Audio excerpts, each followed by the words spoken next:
किसी गांव में एक रानी नाम की लड़की अपने माता पिता के साथ रहती थी। वह अपने माता पिता की इकलौती बेटी थी। उसके माता पिता उससे बहुत प्यार करते थे, इसलिए वह जो भी मांगती थी उसे लाकर देते थे।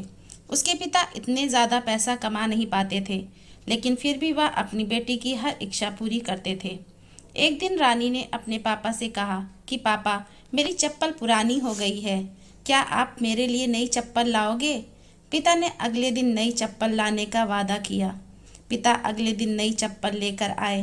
रानी नई चप्पल देखकर बहुत खुश हुई और चप्पल पहनकर पूरे दिन मोहल्ले में उछल कूद करती रही। शाम को वह घर आई और चप्पल उतारकर सो गई। अगली सुबह रानी वह चप्पल नहीं पहनती है और अपनी पुरानी चप्पल पहनकर खेलने चली जाती है।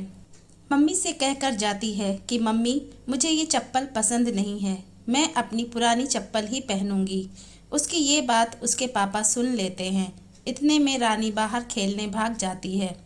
रानी के पिता उसके पीछे गए और उसे अपने पास बुलाकर कहा कि बेटा, अगर तुम्हें नई चप्पल नहीं पहननी थी तो तुमने क्यों मंगवाई, और तुमने उसे कल पूरे दिन पहन कर रखा। अब हम इसे वापस दुकानदार को भी नहीं दे सकते हैं। रानी कहती है कि पापा, मैंने यह चप्पल मम्मी के लिए मंगाई थी, क्योंकि उनकी चप्पल टूट सी गई है और वह खर्चे के डर से कभी अपने लिए नई चप्पल नहीं मांगती हैं। इसलिए मैंने वह चप्पल कल पूरे दिन पहन कर रखी ताकि मम्मी उसे वापस करने का न बोल सके। अपनी बेटी की ये बात सुनकर पापा बहुत गर्व महसूस करते हैं और दरवाजे पर खड़ी मम्मी भी बेटी की बात सुन रही थी। वह भी मन ही मन बहुत खुश हुई कि इतनी सी बच्ची में इतनी समझ है। दोनों माता पिता एक दूसरे के सामने देखकर मुस्कुराते हैं और बेटी को प्यार करने लगते हैं।